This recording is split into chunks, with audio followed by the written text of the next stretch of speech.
Sa ngiti mong kay gaang puso'y nabihan. Biyernes Santo nang nagulantang ang lahat sa pagkamatay ng artistang si Rico Yan. Hindi na ito nagising sa pagtulog habang nagbabakasyon sa Dos Palmas Resort sa Palawan. Ayon sa mga doktor, acute hemorrhagic pancreatitis, mas kilala bilang bangungot ang dahilan ng kanyang biglaang pagkamatay. Pero hanggang sa ngayon ay marami pa rin ang hindi makapaniwalang wala na si Rico Yan. Ang mga huling araw ng aktor sa ulat ni Karen Davila. Martes noong nakaraang linggo, dumating sa Puerto Princesa si Rico Yan kasama ang best friend na si Dominic Ochoa at 3 iba pang kaibigan. Yes, first time. Pwede na malaman kung anong gimmick natin dito ngayon. Vacation, trip, Holy Week vacation. Saan ba yung pupuntahan natin? Puerto Princesa, most likely island hopping, Honda Bay, and siguro we might stay for a while in Dos Palmas. Masaya ang bakasyon. Katunayan, Huwebes bago magtanghali, nag-dive pa siya sa Helen's Garden na katabi lang ng Dos Palmas. Nagpunta pa raw ang grupo ni Rico sa Puting Buhangin para mananghalian.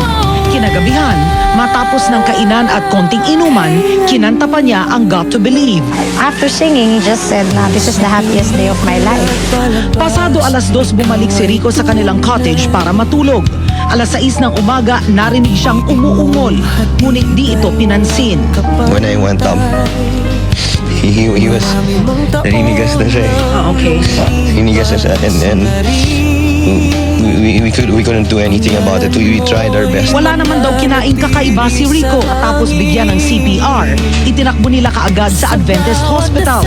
Ang in-expect natin na time of death ay between 6 to 9 o'clock in the morning. 10:45 ng umaga, idinaklarang patay si Rico. Mag-aalauna ng hapon, dumating ang ama at kapatid ni Rico na si Bobby sa ospital. Tumanggi ang pamilya na ipa-examine ang bangkay sa Palawan. Agad itong itinakbo sa airport para ipa-autopsy sa Maynila. Tensyonado ang Puerto Princesa Airport. So my elder sister Geraldine called me. And then Dominic apparently called her. And my sister called me and told them that Rico's in the hospital. Mag-aalas 5 na ng hapon nang isakay sa eroplano ang labi ni Rico. Sa buong biyahe, hindi iniwan ni Bobby ang kanyang kapatid.